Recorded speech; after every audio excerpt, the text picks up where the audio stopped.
Donald Berman sat in his new chair, a gift from his daughter Alison. Although it was not cheap, it had been highly praised by orthopedists and physiotherapists, and Alison had even claimed that the same chair was in Dr. House's office, whom she admired. The businessman was touched by his daughter's concern, hoping that the chair would make his work hours more comfortable. But now even the German chair seemed uncomfortable to Donald, perhaps because his young and angry daughter was sitting opposite him, drilling him with a deadly look. Alison frowned and crossed her arms, assuming a closed posture, nervously tapping her foot under the table.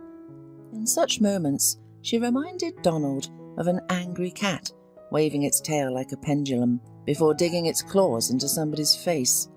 Tension reigned between father and daughter. It's just like a scene from the Wild West, thought the father as he looked at his daughter's narrowed green eyes. It seemed like two cowboys were waiting for the signal to draw their revolvers from their holsters.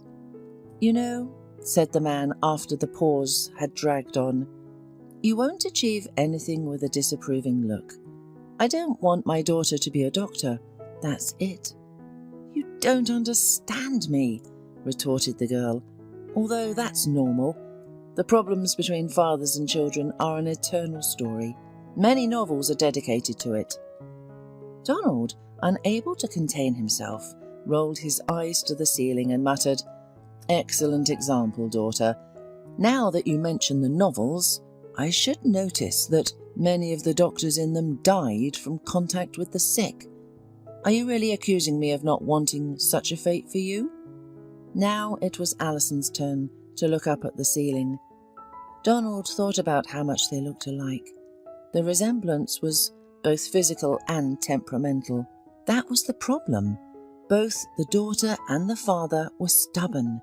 Even as a child, Alison constantly expressed her opinion and pouted her lower lip if she was dissatisfied with something. Donald believed that he was to blame for his daughter's stubbornness. Christina, his wife, died when Alison was 5. The grieving man gave all his love and care to his daughter, spoiling her. No, Alison didn't make the news for drunk driving or dancing topless on a club's bar. On the contrary, she was intelligent and goal-oriented. Only her new obsession didn't give Donald peace. Instead of working in the family business, she decided to cure people of colds and diarrhea. It was a knife in the back of the businessman who had hoped for his daughter's support. The Berman's business was related to aesthetic medicine. He supplied the equipment to hospitals and clinics. Recently, Donald also opened his own plastic surgery clinic. Only Alison, having taken the Hippocratic Oath, had decided that she didn't want to fix rich women's noses. She wanted to help ordinary people. "After all, I raised the second Mother Teresa," grumbled Donald to himself. "Give her a chance and she'll pack her bags and become a Red Cross volunteer." "You just don't understand," Donald tried to reason with his daughter. "You slept on silk sheets and studied at the best university, Alison. Being a doctor in an ordinary hospital is a thankless job." The girl's nostrils flared with indignation. "First, you don't want me to give up luxury, and then you reproach me for it," she exclaimed, throwing up her hands. "I'm not going to Africa. I'll just be assigned to some hospital in our country. What's wrong with it?" "What if it's in some backwater? There isn't any romance," Donald exploded, restraining himself from hitting the table with his fist. Alison sighed and looked around the office. There were various figures of this world on the walls, from writers to scientists and businessmen who had left their mark on history. There were Freud, Kubrick and Ford. None of them were idols to her father. The interior designer had just decided that they would fit perfectly into the work atmosphere. Alison clearly knew more about these people than her father did. She looked at the black and white portrait of Steve Jobs and turned sharply to her father, asking, "Do you know what Steve Jobs said before he died?" The man tiredly rubbed his nose. "Did he say that children's disobedience was the way to their success? Or did he advise kicking the chicks out of the nest to teach them to fly faster?" Alison clicked her tongue and said, "No, He said that the older we become, the smarter we get, and we gradually realize that the clock that costs $30 and the clock that costs $300 show the same time. No matter how much your car costs, the roads will remain the same, and so will the destinations. And you can be lonely in a big or small house. Her father interrupted her, asking, "And where are you going with this?" Alison replied fervently, "To the fact that in the village as well as in the city there are people. I have decided to help them." Her father raised his voice, saying, "Let those who have no other options help them. I raised you for a different life." The girl jumped up from her seat and put an end to their conversation with a sharp and categorical decision. She declared, "I'll go work wherever they send me, even treating villagers for typhus, so don't interfere." Alison lifted her chin and left the office. Donald, watching her leave, sighed wearily. He knew that Alison's aspirations may have been commendable, but she did not understand how much hierarchy mattered in the modern world. Money only went to money, not the other way around. Alison, born with a silver spoon in her mouth, was determined to throw it away. She did not realize how hard it was to be poor, as she had never needed anything since birth. The man looked at Steve Jobs with displeasure for putting such crazy thoughts into his daughter's head. Then he turned his gaze to a snapshot of little Alison in a yellow dress on his desk and grumbled. If only she tried to live in the village, then she would understand how wrong she was and appreciate her daddy. At that moment, an idea came into the businessman's head, like a light bulb in cartoons. Donald grabbed the phone and dialed the number he needed. "Hey, Dennis," the man smiled. "How are you?" "Slowly but surely," came the reply. "Thanks to your sponsorship, everything is going well." "I'm pleased to hear. Listen," the man said, getting down to business. "Can you still influence the internship of medical students? My daughter just finished college and she wants to help people." "No problem," Dennis replied. "Where are we placing her? To the capital clinics?" "To the village of some god-forsaken town," Donald replied. "The most remote place you can find on the map, where it takes a week to run through the forest and bang on a pan, scaring away bears, just to get to the hospital." There was silence on the line, then Dennis burst out laughing. "You're a joker, Donald," he gasped. "No, I'm serious. Send her to the worst hospital," the businessman said. "The most forgotten place you can find."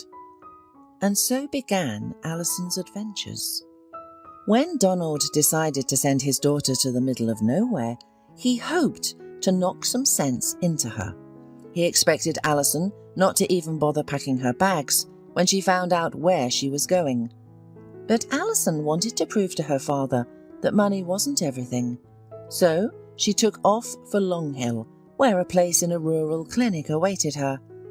Alison travelled through forests, fields and thickets to reach the place.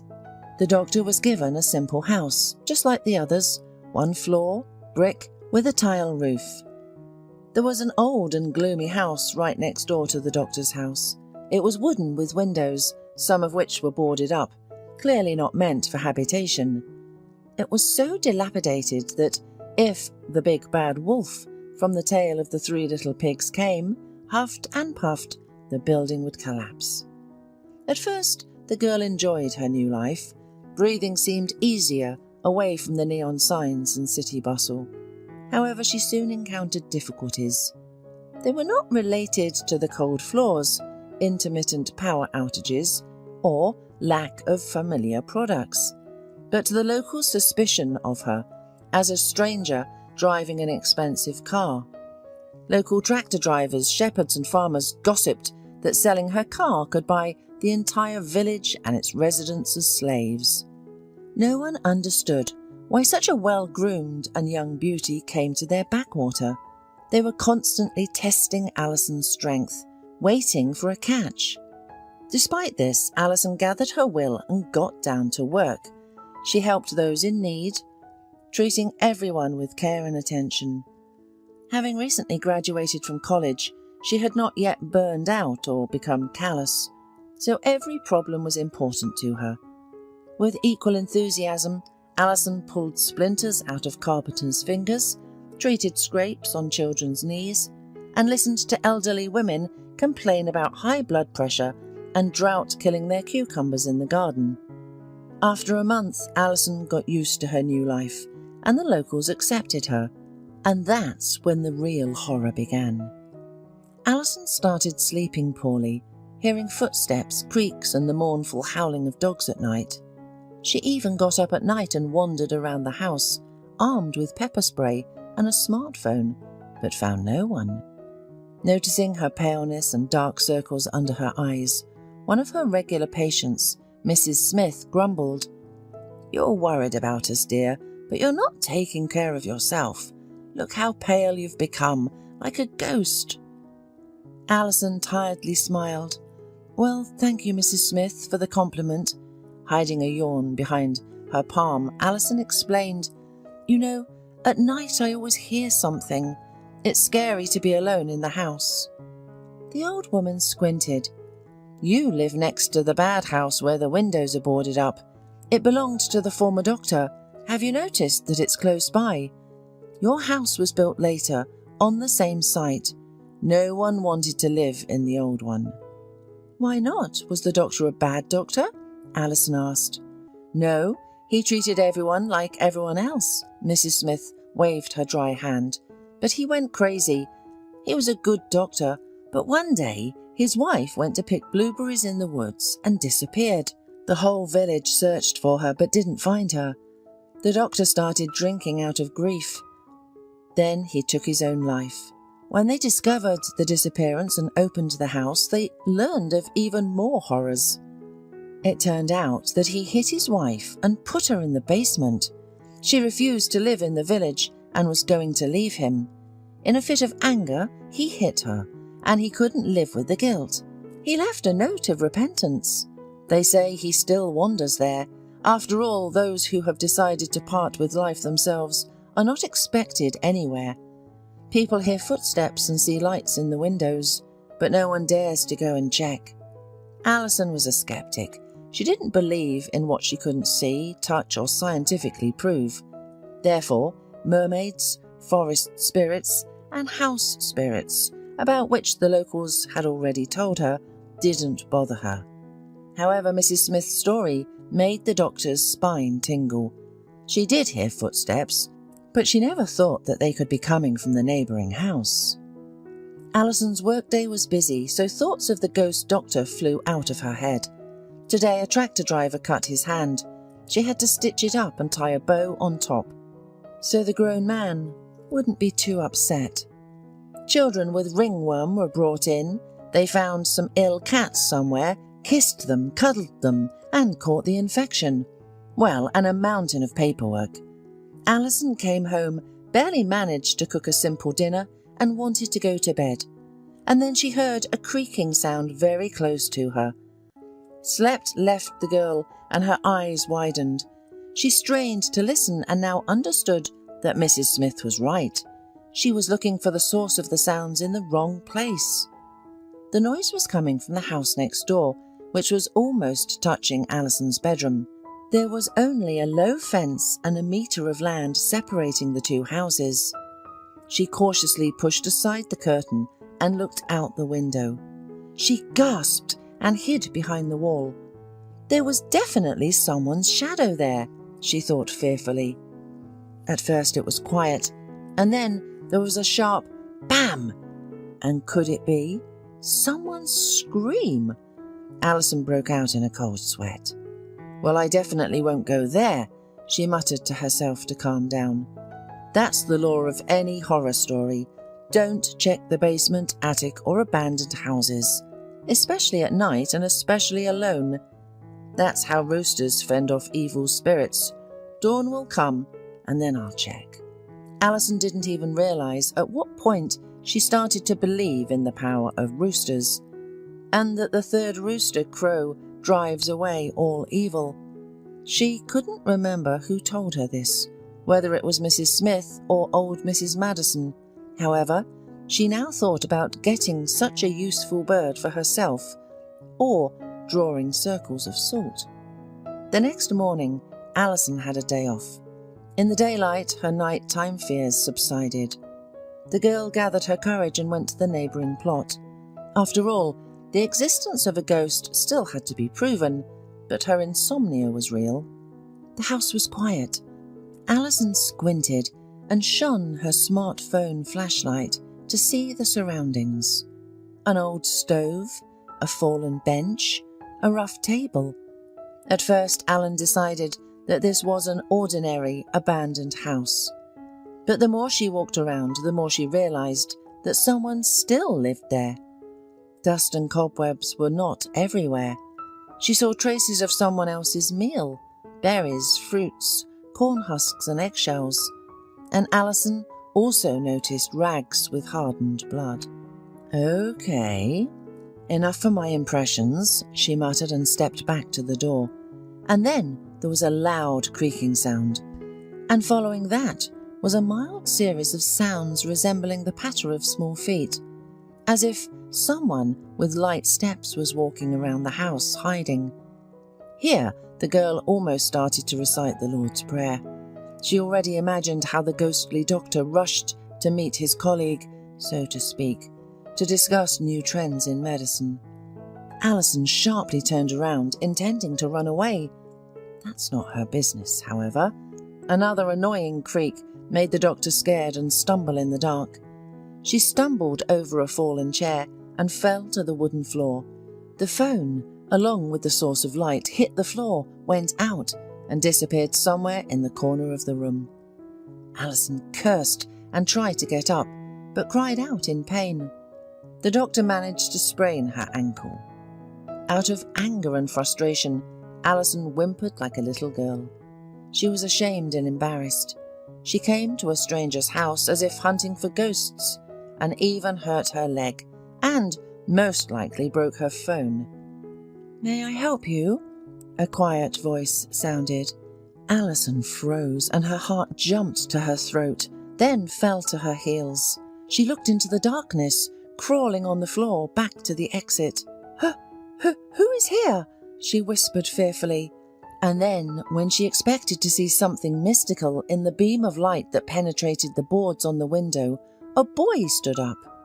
"Oh my God," the girl cried out in her heart. "You're a child." The skinny boy in old torn clothes looked like he was 8 to 10 years old. His tousled light brown hair was covered in cobwebs, probably hiding in one of the corners of the house. The light brown eyes looked at the girl with suspicion and danger. "Does it hurt?" he repeated. Alison was surprised. Despite the fact that the child was also afraid of her, he was worried about the uninvited guest. "What are you doing here?" Alison looked at the boy incomprehensively. "I live here," the boy answered hoarsely, and a challenge flickered in his eyes. "Alone?" Alison clarified. He shrugged. "I used to live with my mum in another village. She died 2 years ago from an illness," the boy explained. "Then they took me to an orphanage. It's not far away." The boy waved his hand somewhere to the side, as if Alison could see the orphanage itself. The boy decisively approached. "Let me help you." Here Alison noticed that the child himself was lame. One of his legs was wrapped in rags. "And what about you?" She nodded at his leg. "I tried to catch fish to eat, but the stone was slippery and sharp. I cut my leg and couldn't walk for 2 days," he complained. The young doctor immediately got busy, forgetting about her stretching. She brought the boy home, took out the first aid kit, and treated the wound that had dirt in it. Then she told the boy, whose name was Kevin, to wash off the layer of dirt. Finding her black tracksuit, she handed it to the boy. Then she sat him at the table and, watching how hungrily the child ate her casserole, began to ask. "Why did you run away from the orphanage?" she asked. Kevin sniffed. "It's bad to live there. Better alone. I was recently taken to a foster family, but then returned. Since then, they have called me a stray dog and also defective. They think it's only defective children who are returned. They think I'm bad, you know, that I didn't do anything." The child began to justify himself. "It's just that their son was jealous of me to his parents. He always made up nonsense. He said I hit him and broke things, but I didn't do that. They just believed their own son and returned me." Alison's heart sank. She was shocked by the child's fate and the cruelty of people who gave him hope and then threw him away like an unwanted thing. "And how long have you been living here alone?" she asked. "Maybe a week or two," Kevin said thoughtfully. "I sit at home during the day and go out for food at night. Everyone is afraid of this house. Nobody from the local community comes here. I steal fruit and eggs. That's how I live." Alison was at a loss. She didn't know what to do with Kevin next. As if reading her mind, he looked at her imploringly and said, "You won't send me back, will you? I won't go to the orphanage. I'll run away again." His voice trembled, and at the same time, Alison's heart trembled again. She smiled softly and stroked the boy's tangled hair.